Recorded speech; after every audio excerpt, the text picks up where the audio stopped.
नाशिकच्या सिंहस्थ कुंभमेळ्याबाबत मुख्यमंत्री फडणवीसांच्या उपस्थितीत महत्त्वाची बैठक। साधू महंतांच्या उपस्थितीत शाही स्नानाच्या तारखा होणार जाहीर। कुंभमेळ्याच्या नियोजनासाठीच्या प्राधिकरणाच्या अध्यक्षांचीही आज नियुक्ती। 2026 मध्ये होणारा नाशिकचा सिंहस्थ कुंभमेळा 13 ऐवजी 22 महिने चालणार। मुख्य 3 स्नान 25 ऐवजी यंदा 42 पर्व तर 75 वर्षांनी येणाऱ्या त्रिखंड योगामुळे कुंभमेळ्याबाबत अनेक बदल।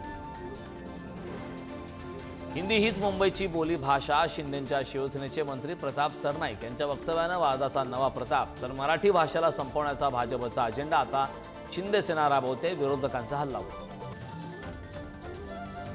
पुण्यातील सदाशिव पेठेत मध्यरुंद कार चालकानं एमपीसीच्या 12 विद्यार्थ्यांना उडवलं। थरकाप उडवणारा अपघाताचं सीसीटीव्ही फुटेज समोर। कार चालकाला अटक।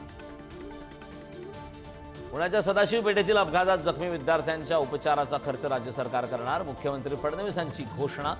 तर जखमी विद्यार्थ्यांच्या आजच्या परीक्षेबाबतीत योग्य निर्णय घेण्याचं फडणवीसांचं आश्वासन।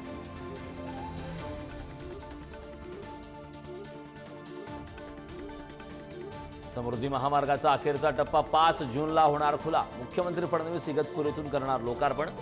76 किलोमीटरचा इगतपुरी ते आमणे अंतिम टप्पा।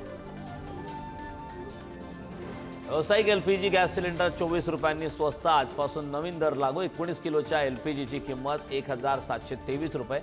घरगुती सिलेंडरच्या किमतीत मात्र कोणताही बदल नाही। जालन्यात भटक्या कुत्र्यांचा 7 वर्षीय मुलावर हल्ला। रहमानगंज भागातील घटना सीसीटीव्हीत कैद। कुत्र्यांच्या हल्ल्यात चिमुकला गंभीर जखमी, उपचार सुरू।